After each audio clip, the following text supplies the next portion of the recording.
नमस्कार मित्रांनो. MJ न्यूजमध्ये तुम्हा सर्वांचं स्वागत. मी आहे डॉक्टर मुकेश जैन आणि तुम्ही पाहत आहात आरोग्याचा राजमार्ग. तुमच्या आरोग्याला योग्य दिशा देणारी एक नवीन आरोग्य मालिका. मित्रांनो, मागच्या 2 सीरीजमध्ये आपण लहान मुलांचे आजार आणि ब्लड प्रेशर यावर चर्चा केली होती. या सीरीजमध्ये आपण चर्चा करणार आहोत पोटाच्या विकारांवर. आणि त्यासाठी आपल्या स्टुडिओमध्ये आज खास आमंत्रण आपण दिलेलं आहे. सुप्रसिद्ध गॅस्ट्रोएंटरोलॉजिस्ट म्हणजेच पोटाचे डॉक्टर, डॉक्टर योगेश भुरट सर. तर योगेश सरांसोबत चर्चा करण्यापूर्वी तुम्हा सर्वांना एक नम्र विनंती. जर तुम्ही हा चॅनल सबस्क्राईब केला नसेल, तर कृपा करून लगेच सबस्क्राईब करा. आणि हो, व्हिडिओ पूर्ण बघून झाल्यावर नक्की कमेंट करा तुम्हाला हा व्हिडिओ कसा वाटला आणि आपल्या मित्रांसोबत शेअरसुद्धा करा. आणि हो, तुमचे काही प्रश्न असतील तर ते सुद्धा कमेंट सेक्शनमध्ये नक्की विचारा. चला तर मग सुरू करूया आपला आजचा हा एपिसोड डॉक्टर योगेश भुरट सरांसोबत आणि जाऊया आरोग्याच्या राजमार्गावर. मित्रांनो, मागच्या भागात आपण बघितलं की ॲसिडिटी म्हणजे नेमकं काय? या भागात आपण बघणार आहोत की अपचन, गॅस याचं नेमकं कारण काय आहे ते?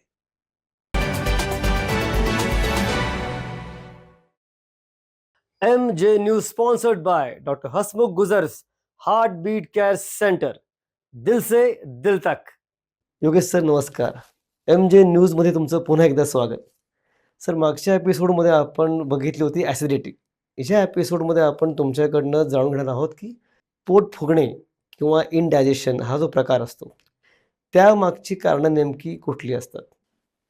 पोटात पोट फुगणे किंवा गॅसेस होणे हे खूप कॉमन सिम्पटम आहे आणि जनरली ते पेशंटना फील तेव्हा होतं जेव्हा पोटात ते अन्न घेतात किंवा जेवण करतात. म्हणजे याचा अर्थ असा असतो की पोटात ऑलरेडी गॅसेस आहेत, पण जेवण केल्यावर जसं अन्न जातं तर ते जास्ती गॅसेस फील होतात त्यांना.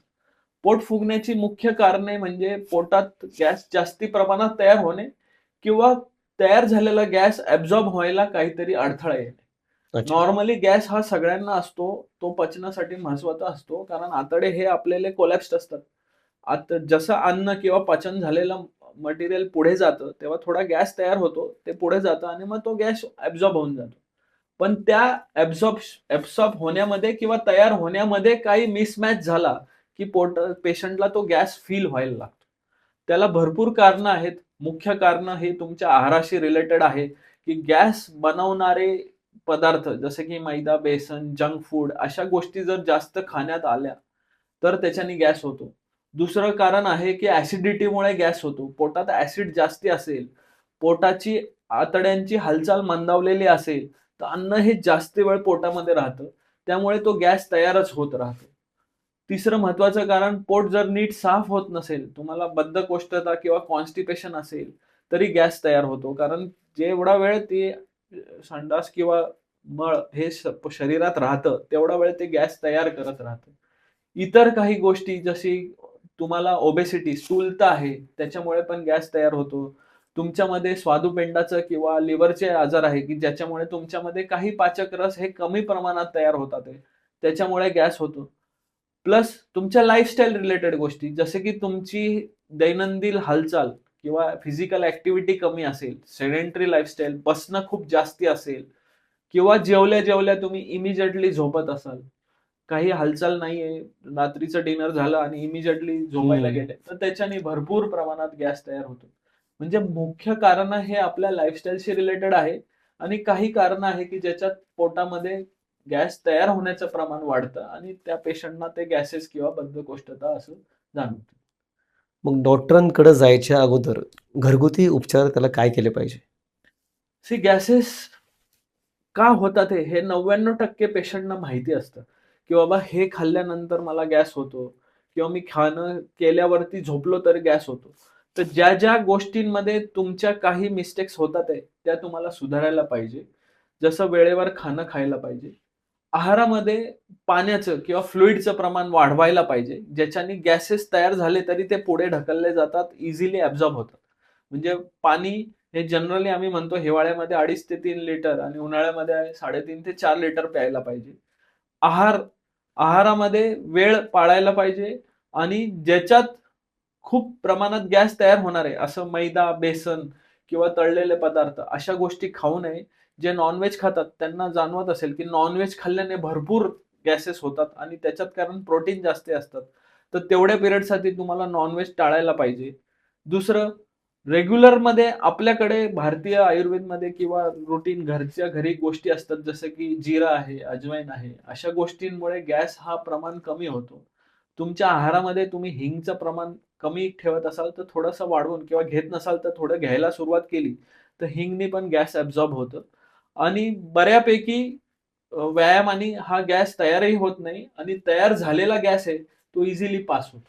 त्यामुळे ह्या गोष्टींनी तुमचा गॅस हा कंट्रोलमध्ये राहू शकतो. मग तुमच्याकडे जेव्हा पेशंट येतो, हा गॅस किंवा अपचन आहे, ह्या गोष्टींसाठी जेव्हा पेशंट येतो, तेव्हा तुम्ही तुमचं लाईन ऑफ ट्रीटमेंट म्हणा किंवा कुठल्या तपासण्या त्याला करायला लागतात आणि ट्रीटमेंट मेथड काय असतो? गॅस हा खूप कॉमन शब्द आहे. पेशंटला काही झालं, पोट फुगलं किंवा पोटाचा काही त्रास असेल, तरी पेशंट हे त्याला गॅस असंच संबोधतो हं, हं. किंवा इंडायजेशन म्हणजे बऱ्याचशा पेशंट येतो, की मला अन्न पचतच नाहीये. पण मग अन्न पचत नाही तर काय होतंय?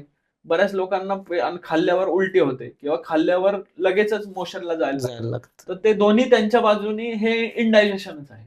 तर प्रॉपर हिस्ट्री घेणे, की समजा जुलाब होत असतील, तर मग त्याचं कारण हे आतड्यांमध्ये आहे. उलटी होत असेल, तर त्याचं कारण हे जठरामध्ये आहे. मग त्याच्याशी रिलेटेड टेस्ट, जसे की काही ब्लड टेस्ट. बऱ्याच वेळेस गॅसेसचं कारण म्हणजे आतड्यांची हालचाल मंदावणे असं असतं. त्याला इतर काही आजार जसे की त्यांना बीपी असेल, त्यांना डायबिटीस असेल, त्यांना थायरॉइड असेल, ह्या गोष्टीमुळे पण आतड्यांची हालचाल मंदावते. हं, हं. त्यामुळे पण गॅसेस जास्ती होतात. तर पहिले आल्यावर त्यांचे रूटीन ब्लड टेस्ट, त्यांची पूर्ण दिनचर्या समजली जाते, त्यांचा डायट हॅबिट समजला जातो आणि त्यामध्ये बऱ्याचशा गोष्टी आपल्याला लक्षात येतात, की बाबा ह्या गोष्टींमुळे त्यांना गॅसेस होत असतील. त्याच्याशी रिलेटेड काही ब्लड टेस्ट करतो. त्याच्यात जर सगळं नॉर्मल आलं, तर आपण त्यांची स्टूल टेस्ट म्हणजे संडासची चेकिंग करतो. कारण त्याच्यात बऱ्याच वेळेस कळतं, की त्यांना इन्फेक्शन आहे का नाही. अच्छा. इन्फेक्शन असेल, तर त्याची ट्रीटमेंट दिल्याने बऱ्याच लोकांना त्याची गॅसेस बरे होतात. स्टूल टेस्टमध्ये एक ॲडिशनल गोष्ट कळते, की त्यांना इनडायजेशन आहे, तर कुठल्या घटकाला आहे. म्हणजे समजा त्याच्यात फॅट ग्लोब्युल्स आले, तर त्यांना फॅट हे पचत नाहीये. त्याच्यात व्हेजिटेबल फायबर्स भरपूर आले, तर त्यांना कार्बोहायड्रेट्सला इनडायजेशन आहे. मग त्याप्रमाणे आपण त्यांना डायट ॲडवाईस करू शकतो. ज्या गोष्टी पचत नाहीये, त्या पचवण्यासाठी त्यांना काही सप्लिमेंट देऊ शकतो. जसं की फॅट पचत नसेल, तर आम्ही त्यांना एन्झाइम्स देऊ शकतो, की ज्याच्याने फॅट पचायला मदत व्हावी आणि प्लस त्याप्रमाणे त्यांना डायट ॲडवाईस करतो. नेहमी त्यांना एक्सरसाइज करायला सांगतो. कारण जेवढी तुमची हालचाल असेल, तेवढी तुमची आतड्यांची हालचाल ही जास्त असेल आणि आतड्यांची हालचाल जर नॉर्मल असेल, तर तुम्हाला गॅसेस होणारच नाही. आणखीन आपण सांगितल्याप्रमाणे, की लाईफस्टाईल चेंजेस तर आहेतच. खाणं सांभाळायचं, लाईफस्टाईल चेंजेस करायच्या. त्या व्यतिरिक्त आणखीन काही आहे का, जे पेशंटनी हा त्रास होऊ नये किंवा ज्यांना आहेच त्यांनी पुढे फॉलो केलं जसं पाहिजे? आपण ज्यांच्या टेस्ट करतो, त्याप्रमाणे आपल्याला कळतं, की ह्या-ह्या गोष्टींमुळे त्यांना गॅसेस होतात आहे किंवा अपचन होते. मग त्याच्याशी रिलेटेड औषधं त्यांना द्यायला लागतात. बऱ्याच वेळेस ॲसिडिटी हे गॅसेसचं कारण असतं. मग त्यांना अँटासिड किंवा त्याच्या गोळ्या किंवा हे द्यायला लागतं. बऱ्याच वेळेस इन्फेक्शन असतं. इन्फेक्शन पोटाचं हे वेगळं असतं. त्याच्यात असं नॉर्मल जसं की आपल्याला सर्दी खोकला झाला, त्याच्यात ताप येतो, अंग दुखतं असं होत नाही. त्याला स्मॉल इंटेस्टाइनल इन्फेक्शन असतात किंवा बॅक्टेरियल ओव्हरग्रोथ असतात, की बॉडीमध्ये काही चांगले बॅक्टेरिया आहेत, की जे तुमच्या पचनासाठी गरजेचे आहेत. त्याला आम्ही गुड बॅक्टेरिया असं म्हणतो. त्यांचं प्रमाण पण कमी झालं तरी गॅसेस होतात. कारण तुमचे अच्छा. बॅड बॅक्टेरिया वाढले. It is a type of infection. पण ते असं काही तुम्हाला थंडी वाजत नाही, पोट दुखत नाही, असं काही बरोबर. होत नाही. फक्त गॅसेस होतात. मग एकदा ते डायग्नोसिस केलं, की त्याची ट्रीटमेंट हे तुमच्या आहारात प्रोबायोटिक्स वाढवणे आणि खूपच कमी असतील गुड बॅक्टेरिया, तर त्याचे सप्लिमेंट्स देणे. ज्याच्यानी ते बॅड बॅक्टेरिया हे गुड बॅक्टेरियानी रिप्लेस होतात आणि आपोआपच तुमचं पचन सुधारतं आणि गॅसेसचं प्रमाण कमी होतं. सो मेडिसिन्स आपल्या लाईफस्टाईल आणि डायट चेंजेस नंतर आपला रोल येतो तो औषधांचा. औषधांमध्ये मी सांगितलं तसं अँटासिड देऊ शकतो, प्रोबायोटिक्स देऊ शकतो. इन्फेक्शन असेल तर आम्ही अँटिबायोटिक देतो. आतड्यांमध्ये काही गट स्पेसिफिक अँटिबायोटिक्स आहेत. म्हणजे की ते फक्त आतड्यामध्ये काम करतात. ते तुमच्या शरीरात ॲब्सॉर्ब होत नाही अच्छा. आणि जे काम जेवढं झालं तेवढं करून बाकी मग तुमच्या आतड्याद्वारे बाहेर पडतात. सो आणि प्लस आपण काही एन्झाईम्स देऊ शकतो की ज्या पचनासाठी गरजेचं आहे. बऱ्याच लोकांमध्ये त्याची डेफिशियन्सी असते.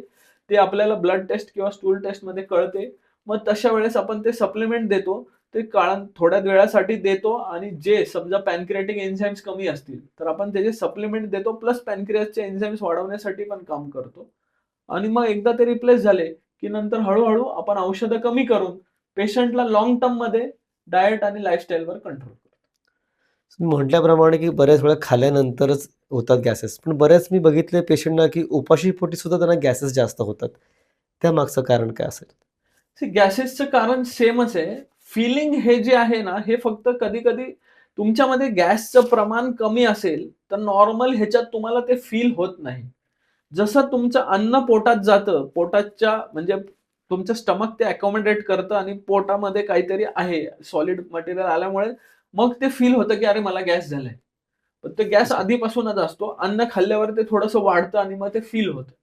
काही-काही लोकांमध्ये एवढं जास्ती असतं, की ते उपाशी असं काही खा, काही नका खाऊ, तरी त्यांना ते गॅसचं फिलिंग हे सतत राहतं. अच्छा. म्हणजे ही एक सिव्हिअर केस आहे गॅसेसची. कॉजेस, ट्रीटमेंट हे दोन्हीमध्ये सेम सेमच असतं. आहे. ग्रेट. फक्त एवढंच आहे, की बऱ्याच वेळेस पेशंट हेही सांगतं, की गॅस हे पास होतात.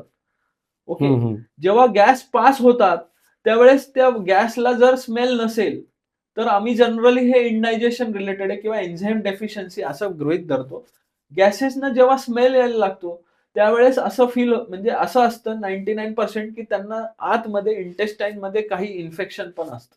बिकॉज ते बॅड बॅक्टेरियांचा नंबर एवढा वाढलेला असतो, की तुमच्या गॅसेसना एक टिपिकल एक वास असतो. बरोबर. तर त्या ह्याच्या म्हणजे छोट्याशा गोष्टी आहेत ज्या आपण हिस्ट्रीमध्ये घेतो. पण बऱ्याचशा गोष्टी ह्या इन्व्हेस्टिगेशनवरती कन्फर्म होतात.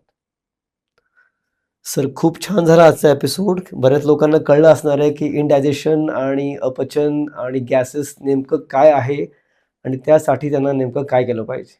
सर खूप खूप धन्यवाद तुमचे. Thank so much. आजचा हा एपिसोड तुम्हाला कसा वाटला आम्हाला कमेंट सेक्शनमध्ये नक्की कळवा.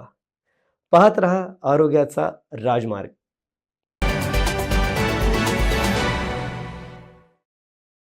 MJ news sponsored by doctor Hasmukh Gujars heart beat care centre.